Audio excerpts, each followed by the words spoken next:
Reka nongere mbasuze mwese bakunzi bacu kuri channel zombi. Nifuza ko rwose twazatubana umunsi ku munsi. Natwe ntago tuzatubatenguha mu gukora commentaire ku byasohotse bijyanye na politike ya kano karere. JPierre umeze uti?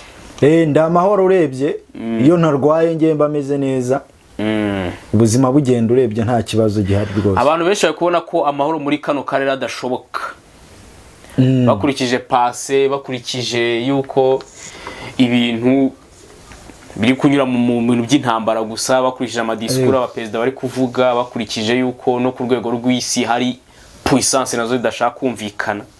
Bakavuga ngo rona reflexion z'ibyo bintu mu turere turi strategique nazo ntago bari buze kumvikana. Yego.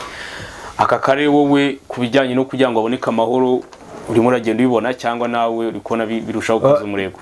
Nukuvuga ngewe iyo mbyitegereje uko mbibona mu karere naho amahoro ntago araya nonaha. Ariko ubwo hatutumba ibintu by'intambara, nyuma y'intambara habiki haba amahoro. Nukuvuga ngo byanga binoga izi ntambara tubona zitutumba zizarangira haza amahoro. Ariko naho nonaha ho biragoye ko turabona aho kugira ngo abe yabungwabungwa abantu barakora ahubwo ibituma amahoro ajya rudubi. Ko ikintu kishe kano karere amahoro cyane arabuzwa n'inyeshyamba. Inyeshyamba zirahari ku bwishi, ziratuma ayo mahoro atagenda mu mujyo ukenewe wo kunga ubumwe. Rero iyo urebye nyine ibikorwa inyeshyamba zigenda zikora, kuko twabonye ko muri aka karere kacu ni ibihugu bike bidafite inyeshyamba zibirwanya. Rero izo nyeshyamba iyo urebye muri iyi minsi ziragenda zikora ibintu biganisha ku ntambara. Rero bivuze ko amahoro nonaha ntayo, ariko nyuma y'izo ntambara ntekereza ko akarere kazatungana amahoro noneho agasagamba abantu bakagenderana nk'ibisanzwe. Ese ko bigaragara ko izo nyeshyamba ziba zirengana ntabwo ari ibihugu bifata amazina y'izo nyeshyamba? Ubwo uramutse ugiye kugana izo nyeshyamba ubundi icyo kibazo cyarangira, ubwo ntibyarangira uganirije igihugu? Nukuvuga ngo ikishoboka ntago ari igihugu kimwe gisabwa kuganiriza inyeshyamba, niho bibera ikibazo. Ariko ibihugu byose bifite inyeshyamba birasabwa kuganiriza izo nyeshyamba zikavaho nyine, kuko iyo igihugu kimwe kibikoze nyine izindi zirasigara. Iyo zisigaye urumva hasigara harimo kakantu ko kongera guteza ikibazo. Ariko ikibazo kigiye ku meza ibihugu byose bigakemura ikibazo icyarimwe byose, ntabwo twakongera kubona ayo mazina asigara. Yasigara ahagaze he kandi ibihugu byose byagiye bikemura ikibazo ku kibazo. Ko impamvu bigomeza kuba ikibazo urasanga ari igihugu kimwe gisabwa kuganira. None se nigisabwa kuganira ari kimwe kandi ibihugu byinshi bifite inyeshyamba, nta gisubizo cyaboneka. Mbona ariyo mpamvu, kuko ibihugu byose biganiye ayo mazina ntabwo ya function, kuko yajya bura ahantu akorera. Ko izo nyeshyamba no bireba urasanga zigiye zifite ibihugu zikoreramo. Rero ibyo bihugu byose biganiriye hamwe ku meza inyeshyamba zabura aho zikorera, kuko ndakeka nta nyeshyamba yagutera ivuye muri Europe cyangwa ivuye Amerika cyangwa Aziya. Nkunze kubona muri commentaire hariya kuri Ndebero TV ndetse no kuri Rwanda Burundi TV njya nzibona ko ngenda zisoma cyane. Yego. Bibaza impamvu M23 yubuye intwari uvuga ko igiye kurwana na Rwandaphone. None ko nawe ngo uvuga ikinyarwanda, kuki utumva ko M23 Rwanira ari byo? Nukuvuga ngo nibyo nari maze kukomozaho gato. Nge sinshigikira inyeshyamba aho waba uherereye hose kandi uri inyeshyamba. Ntago nkeneye ko buri gihe usaba ibiganiro ari uko ukoresheje intwaro. Kuko iyo ukoresheje intwaro uba watangiye gukora icyo bita violence, uba watangiye guhutaza uburenganzira bw'abandi. Kandi nawe uvuga kuri kurekera mu bwawe. None se uburenganzira bwawe uzabuhaga gute kandi uri guhutaza nawe ubwawe? Rero ngewe ntago nta nyeshyamba rwose twajya imbizi. Ntago kandi ntegetswe gushigikira M23, kuko M23 n'abakongomani, ni inyeshyamba z'abakongomani zirarwana na leta yabo. None se leta yacu natwe itewe n'inyeshyamba nashyigikira icyo gihe leta, ntabwo nashyigikira inyeshyamba. Rero bivuze ko the same no kuri Kongo, ntabwo ngomba gushyigikira inyeshyamba kandi hari leta. Inyeshyamba nizinyure mu nzira ya peace, zigaragaze ibyazo. Nge nerekanye uburyo izi nyeshyamba zagenda zigaragaza ibibazo byazo bitagombye kunyura mu ntwaro. Iyo utekereza mu ntwaro baragutsinsura nawe mu ntwaro.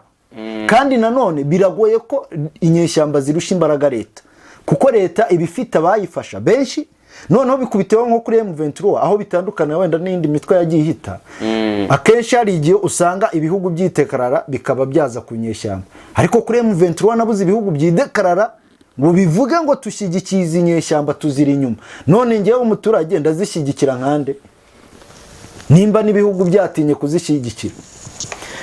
Rwose nanjye kuri Kongo kigikiye leta ya Kisekedi, ariko ADF ite Museveni nashyigikira ADF. Kubera iki? Yewe ntabwo ari always ko kigikira. Nge bitirirwa na results ziraho n'uburyo biri kugenda. Ego. Niki intambara igamije. Ego. ADF ite Museveni yawe iri kurwana na demokarasi, kandi turabizi ko ntayo ihari. Ni mpamvu nge nayishyigikira.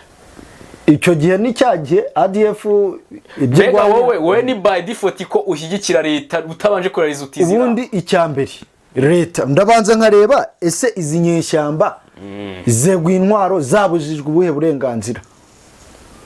Mbese kuki always wowe itufana leta niko tubwiye? Nyine nakubwiye ngo nshyigikira leta kurusha inyeshyamba, kuko inyeshyamba akenshi urasanga ibintu zivuga ngewe bidafatika. Wenda nk'iya ADF ushobora kuvuga ati ni demokarasi muri Uganda yabuze, twasuzuma koko tugasanga ari demokarasi yabuze muri Uganda. Okay, icyo gihe twavuga ati okay ifite lezo, kuko koko ivuze ko ari demokarasi. Bize ngo nawe washyikira ADF igihe koko hano nari kwa ADF iruvandika demokarasi, nanjye nemera demokarasi none icyo gihe. Ariko nanone ntabwo ari ngo none se nimba ari demokarasi ni mpaka tunyura mu ntwaro buri gihe ba propose izindi project. Intambara ivuka uko ibibazo bihari byananiwe kubonerwa umuti ku meza biganiro.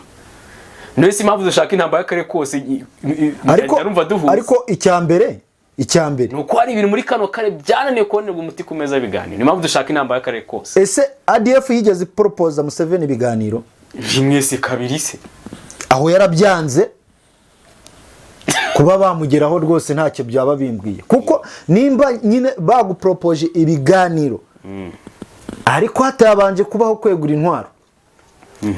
Kuko ngiye yo banje kwegura intwaro rega uba wakishe, kuko hari uburenganzira nawe bw'abandi uri guhonyanga. Kuko rega igisasu cy'inyeshyamba ntago gitoranya umusirikare wa leta gusa, kiba cyagwa ku muturage, kandi kesha twebwe tuba tureba umuturage. Rero nimba wiyemeje gutera ibisasu biragwa mu baturage, nta kintu nagufasha rwose. Ariko igihe habaye proposal ukabanza ukanabisobanura before. None se M23 byirwanira iriya definition itanga, we ntago ufite capacity yo kwiyumva? Oya, ntago ufite capacity yo kumva kwirwanira bavuga ikinyarwanda. Uzi impamvu nafite capacity yo kuyumva? Nuko iyivuga ko hari ibyo Kisekedi atubahirije. Icyambere ntibabitubwiye igihe bagiranaga amasezerano. Nta tangazo twabonye rivuga ko M23 na leta ya Kongo byemeranyijwe ABCD. Igihe utatweretse itangazo ryemeza ibyo bintu mwazivuganye. None se bari bavuganye ko abarwandofone bizagenda gute? Ni ngombwa ko bimenya. Yes, ni ngombwa ko mbimenya, kuko impamvu ari ngombwa ko mbimenya nuko nyine ndi gusabwa kuba nayishyigikira. None se nyishyigikire mu byo ntazi? Donc bakwenforme none nanjye mbone gutanga ibyo nzi, kuko sitangaza ibyo urumva ntiyatangaje ibyo bari basezeranye. None se ndayishyigikira mpereye kuki? Ariko leta ya Kongo yo iragaragaza ko bagamije kumungu umutungo w'igihugu bawusahurira hanze, banateza umutekano muke. Ibyo ngibyo leta ya Kongo ikabivuga tukabibona. Ariko yo usanga ngo hari amasezerano atarubahirijwe. Ni iki cyari mu masezerano? Kuki batinya kukivuga? Igihe rero batinya kukivuga, nta hantu nahera mbona nabashyigikira rwose. Niyo mpamvu rwose hano mu karere hari ikintu kiri kuvugwa cyane cy'igitero cyabaye mu Burundi gikozwe n'umutwe wa Red Tabara ndetse waranabyigambye. Ego kuko Red Tabara igihe cyose koze igitero avuga ati ni twebwe. Ndumva no ko n'ubushize byagenze. Ego nk'umuntu ukora analysis kuri geopolitique y'aka karere, iki gitero cya Red Tabara ego ugishushanya gute? Hari aho byabihuriye n'intambara iri mu karere hose? Umbaza ikibazo cyiza. Vuga ati hari aho byaba bihuriye n'intambara iri mu karere kose. Byitegereje nakoze analyse ndabihuza. Ati nabigenje gute? Nabanje ndareba ubundi Red Tabara Uburundi butari bwinjiza ingabo muri Kongo. Yagabaga ibitero ku kiye kigero. Nsanga ibitero byari hafi ya ntabyo. Noneho ndongera ndibaza se ko M23 yabwiye ingabo z'u Burundi ko bazishyura kuba baje kurwanya M23. Noneho ahubwo aho nahise nkururamo ifoto ngari ndavuga se ahubwo Red Tabara si yabiri gukorana na M23 kuko Red Tabara uwumva ngo iba muri Kivu y'Amajyepfo. Ariko sinjya amatangazo isohora, simbona umuvugizi wayo yewe n'umuyobozi wayo nta tangazo riba ryasinyweho. Aho nahise mvuga nta hubwo si M23 ishobora kuba yaje yambaye umutaka wa Red Tabara kuko yari yatangaje ko Uburundi buzabona inyishu yo kuza kurwana nabo. None aho babivugiye turi kubona ibitero bya hato na hato. Aho nahise mvuga intoke iyi niko ni rezo iri hagati ya M23 na Red Tabara. Sinzi nimba bahurire kuri revendication zimwe kuko Red Tabara nta revendication yayo nzi. Oya Red Tabara revendication yayo ngemba nyizi ngo irwanira ku Burundi bugendera kuri amategeko. Amategeko Burundi ubwo bivuze ko nta mategeko bagenderaho. Donc ngo hajye leta y'abanyagihugu kandi igihugu kigendera ku mategeko. None se ko batoye habaye amatora mu Burundi. Abarundi simwe mwitoreye perezida wanyu. Bahanwa. Ko mbona abakoze ibyaha bahanwa. Icyo si kigaragaza ko hari amategeko mu Burundi. Keretse nimba abakora ibyaha mu Burundi badahanwa. Ariko mu gihe bahanwa ndumva revendication yabo nta rezo ifite. Kuko amategeko biragaragara ko hari. Noneho nyine urumva ngewe iyo ndi kubyanaliza nkabona ko mbere yuko Burundi buza kurwana na M23 bufasha FARDC mutaragabaga ibyo bitero. None ubu bikaba bijwe kandi byaravuzwe ko hazaba kwishyura. Ubwo ngiye nafata ko hari imikoranire hagati ya Red Tabara na M23. Bitewe n'ibyavuzwe. Ngenda bikora nka analyse yanjye yuko mbyumva undi ubibona ukundi nawe muri commentaire turamwemereye. Ariko ngenda abona hariyo gukorana kwa Red Tabara na M23. Yego. Hari abakomeje kuvuga ko President Evariste akomeje kubangamira amahoro muri Eastern Congo. Kuki Evariste bavuga mbere na mbere?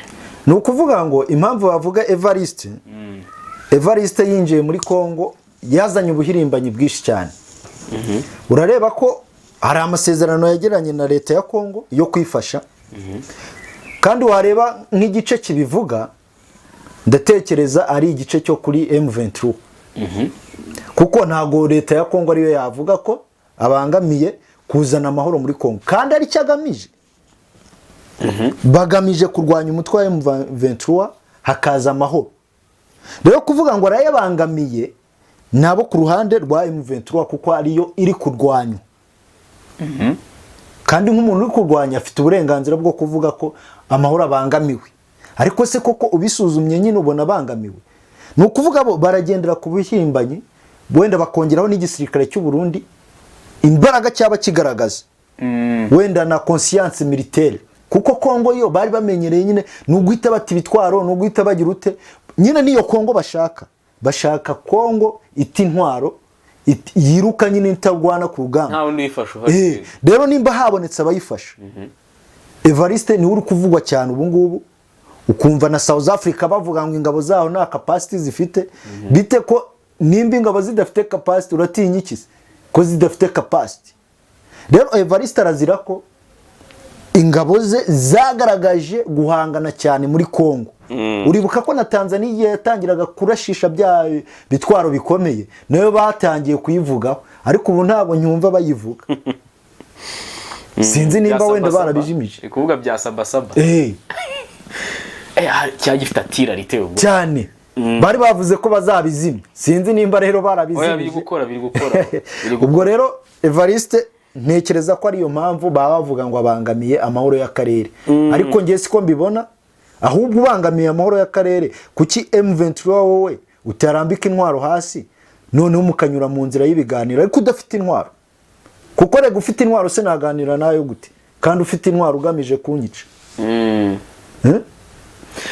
Ubundi se ikintu nibaza M23 y'ubwa ivuga ko ari abakongomani bubuye intwaro. Ego. Leta y'Ubugande ivuga ko itari muri Kongo. Ego. None ku cy'umugande wese bitegetswe ko afana umukongomani wishoye mu ntambara.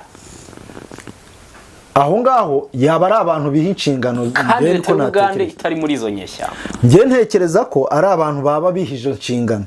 Kuko nta tangazo nigeze mbona leta ya Uganda ivuga ko abantu bakwiye gushyigikira M23 bisabwa nk'itegeko. Kuko ari nk'itegeko nanjye nakabaye nk'imbikora wenda. Ariko sindi umugande ngende umunyarwanda. Kandi leta nta tegeko yasohoye yuko tugomba gufana M23. Ubundi umuntu afana ikipe itsinda. Iyi kipe itsindwa biragoye ko wabona umufana. Ikipe itsinda niyo ibona abafana rwose. Biragoye ko wabutsindwa ngo ubone abafana. Yego. None se leta y'Ubugande yo ibona hari abagande kuri social media bashishikaza gufana M23 iyo nibyo pose. Iyo yungukira iki muri ibyo bintu? Nukuvuga ngo icyo biyungukira nuko abari agakingirizo gashobora kwerekana ko koko ibyo bintu byumvikanyweho. Ngute? Iyo nyine yabyishimira kuko icyo gihe abaturage bahagurutse bayirwanya yabiguye mu mazi noneho ntawo kumenera. Ariko iyo bari guhirimbana gutyo ibivuga ati okay turashyigikiwe, kandi noneho hari ikindi abaturage bibeshya. Hari igihe baba bibeshya bati tuzabona ku mugabane igihe M23 yakora balkanization.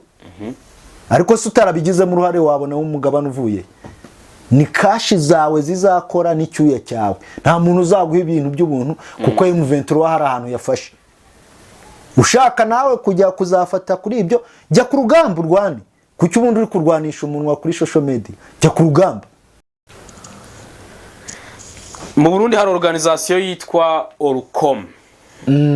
Iherutse gusaba leta y'u Burundi kuganira na Red Tabara. Wambwiye ko ukuze gukurikirana politike y'u Burundi n'iki utumva bwa mbere basabye leta ko yaganira na Red Tabara mu gihe nta muganda ushobora kugira Museveni ngo aganire na ADF. Ikintu bitabishushanya uhita ubona ko mu Burundi bamaze kuzamura urwego rw'imyumvire muri politike. Kuko ibyo bigaragaza ko hari demokrasi, kandi demokrasi yemera freedom of speech. Nimba rero umuntu agerageza kuvuga ibintu nk'ibyo akagomeza agahumeka ntafungwe ntagere ko ibindi byaha, bigaragaza ko abo bantu bagendera ku mategeko. Ahubwo bigahita bimpa ishusho yo kugaragaza ko ya revendication ya Red Tabara yuko leta yagendera ku mategeko ihise igwa mu mazi. Kuko uravuga ibintu bakakwihorera bakumva ibitekerezo. Ni mu rwego rwo kumva ibitekerezo. Nyine byakabaye byiza ko nubundi leta iganira na Red Tabara. Ariko mu gihe Red Tabara itari kuza gutera yica abene gihugu, none se urasaba ibiganiro wisha umwene gihugu uzayobora? None se gute ngende umwene gihugu nakugirira ikizere gute kutazampitana n'ubundi ugeze ku butegetsi? Kuko uri gutera warangiza inyuma ugasabirwa ibiganiro. Vuga ibintu byawe utabanje kwica umuturage. Nimba wumva ufite agatuza ko kurwana, rwana n'abasirikare, wica abasirikare kuko nibo bafite inkoho nk'izo ufite. Hako se usanze umuturage noneho numvishe ngo n'abaturage bari mu kiriyo. urumva kuba wasonga abantu bari bari mu kiriyo, ibyo byonyine bihita bikwambura isura y'uko waba umutegetsi muzima cyangwa umuyobozi muzima muri rubanda, kuko ntabwo uzi kubaha abaturage, kandi umuntu utazi kubaha abaturage zeru rwose, uwo ntabwo aba akenewe kuba yabona pawa. Rero ubwo bivuze ngo mu Burundi hari ubwisanzure rwose. Ibyo ngibyo bikoze wa mungane nka Uganda, ugasaba Museveni kuba yaganira na ADF, byaba ibindi bindi, kuko nyine ni umutwe w'iterabwoba. Ibaze nawe kugusaba kuganira n'umutwe w'iterabwoba. Inyeshyamba ndazigira inama zo kureka ibintu byo kujya zitera ubwoba, zica abaturage, ahubwo zigakoresha strategy y'ibiganiro biri for. Hari ukuntu rega leta wayishyiraho igitutu bitagombye kuba wakica abaturage. Ese izi nyeshyamba zishyize mu ndege imwe cyangwa mu modoka zikururukira Bujumbura, bahita bazifungira zose mu munyuru bakazimarira kuzica? Kuki abantu badakoresheje izo strategy nk'izo? Nimba uzi ko leta itakumva, mwishyire hamwe nyine mumanuke kuri icyo kibuga cy'icyo gihugu cyanyu murwanya, turebe ko mwese babamarira muri gereza cyangwa babice. Ariko rero muriyahura mu bintu byo kwica abaturage. Wari mubaza Red Tabara impamvu ihitamo kwica abaturage aho kurasana n'abasirikare. Ese testing hypothesis uvuga ati ari umugande wambaye Red Tabara yishe umurundi, hari ikibazo, hari icyo bimubwiye? Hoye icyo gihe bisa nkaho uzi neza ko Red Tabara ari abarundi. Nge nari nzi ko ari abarundi. Testing hypothesis rero dutestinze hypothesis kubera ko hari akantu ka link twari twabonye ka M23 kuba yakorana na Red Tabara. Icyo gihe ari kuba yakica umurundi nta kintu byaba bivuze, kuko aba yumva ari uwahandi, nta kintu bapfana. None kuki kumugira inama utazi uwo ari we? Icyo gihe nari nkurikije ibyo Gabriel yavuze, kuko Gabriel nimba yarabisabye washobora kuba afite fact ko wenda ari abarundi. Ariko ngewe kuko mbere ntawumvaga, ndashidikanya koko ko abugizwe n'abarundi. Reka turebe ibyasohotse ku ntambara ya Kongo. Yego, hari umudepite witwa Jean-Jacques Mamba wasezeye mu ishyaka rya JPierre Bemba ajya kujoininga AFC. Yego, avuga ko aje kwiyunga nabo kugira ngo barwanye ubutegetsi bwa Isekedi, yongera ko ari ubw'igitugu. Mbere na mbere n'ubw'igitugu koko. Arasekeje. None se igitugu, reka turebe wende ibyaranga ubutegetsi bw'igitugu. Ibyaranga ubutegetsi bw'igitugu, nta freedom speech bihari, demokrasi zero, nta demokrasi bihari. Ikindi cya kabiri, ubusanga uwo muntu anarambanye n'ubutegetsi, noneho ugasanga akunda kwica abanyepolitike. Noneho rero ubwo turi bwasuzume ubutegetsi bwa Kongo koko nimba ari ubw'igitugu, turabusuzuma tugendeye muri icyo muri izo dimension. Ese muri Kongo hari freedom of speech? Irahari, kuko bakatumbe twagiye twumva ibyo batangaza, bamukwege bande, umukongomani hari yaravuga ibyo ashatse, ntibahite bamufurapa. Ariko biragoye ko wapfa kuvuga ibyo wishakiye muri Uganda, bahita bagufurapa. Icyo ni icyerekana ko iyo ni ya mbere, hari ubwisanzure bwo gutanga ibitekerezo uko ubishaka, ntawe ugukozeho. Icyo ni icya mbere cyerekana ko ubutegetsi bwo muri Kongo atari igitugu. Icya kabiri, demokarasi. Ese habaye amatora? Ese hari abakandida bangana iki? Abakandida bagera kuri 20. Mu badepite hari abakandida ibihumbi n'ibihumbi. Ko batoye mu bwisanzure, ntawe bibiye amajwi, perezida akarahira neza, abaturage bakerekana ko bishimye.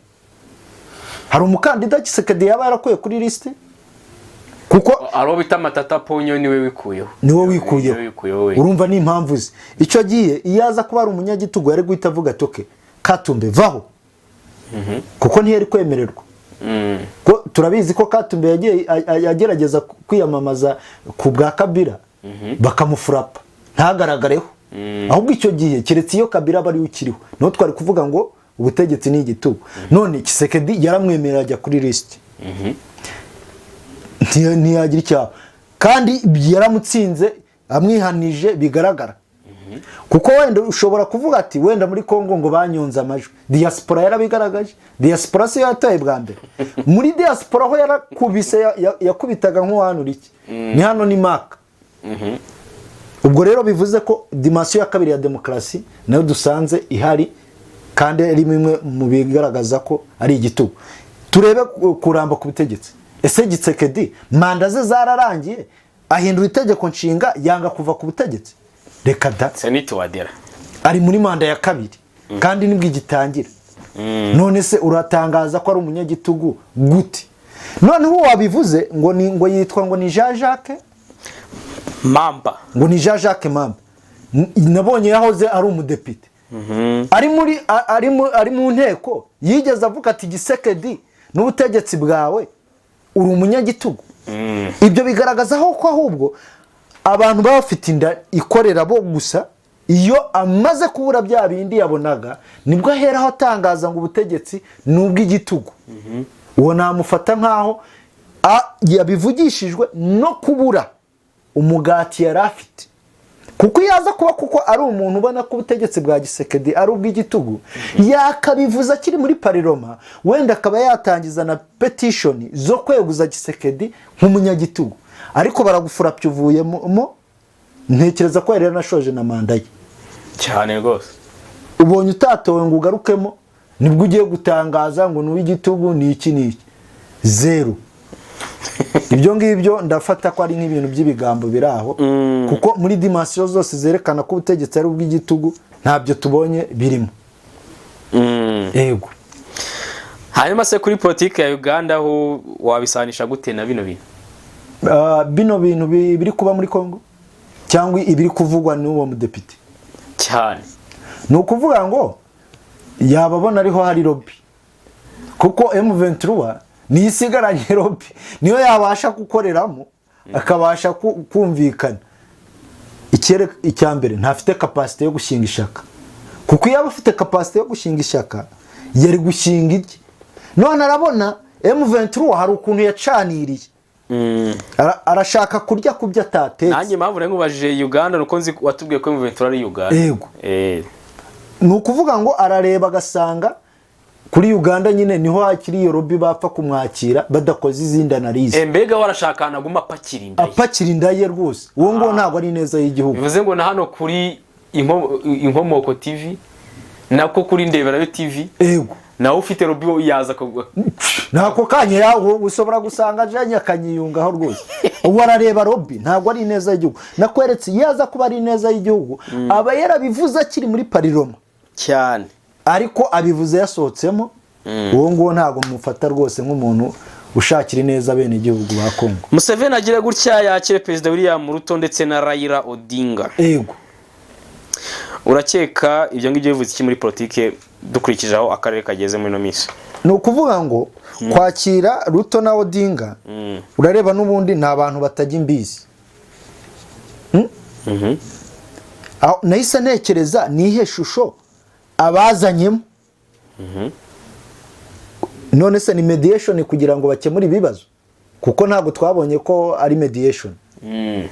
Ahubwo nahise mbyanaliza ndavuga nti ko Kenyatta twabonye ko ari ushinzwe ibibazo bya Eastern Congo. Aho Museveni ntiyaba yarananiwe kumurobinga akabazanya abo bagabo ngo arebe ko yabarobinga bakagira ibyo bahinduramo muri politique interne, wenda bakareba ko Museveni yabona support yo kuri iki kibazo cya Kongo. Kuko rega iki kibazo cya Kongo Museveni kiramushyuhanye, kiramukomeranye cyane, ntabwo ari ikibazo cyoroshye.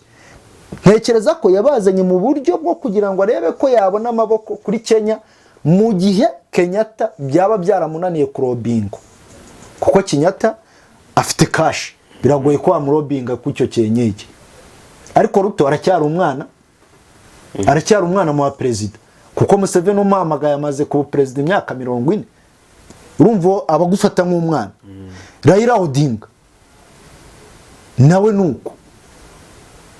Ariko icyo nakiseza Museveni kubazana nta kintu bamufasha kuri Kongo, kuko iyo urebye Kenya Kenya nabo bafite demokarasi, ntabwo wapfa kohereza abasirikare nk'uko tubibona muri Uganda ngo bikorohere. Aho nta kintu namwizeza yakurayo ku bijyanye n'iki kibazo cya Eastern Congo. Tshisekedi ejo ndagire gutya yigarame avuga ati ngiye burya M23 nta bigano twize tugirana.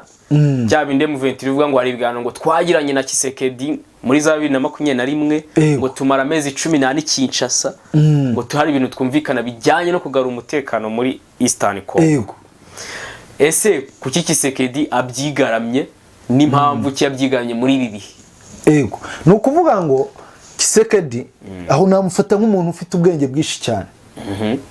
Nibyo nahoze nkubwira, nimba baraganiye nawe nibasohore ibyo bumvikanye ngo babishyire muri za media, babishyire n'ahandi tubimenye.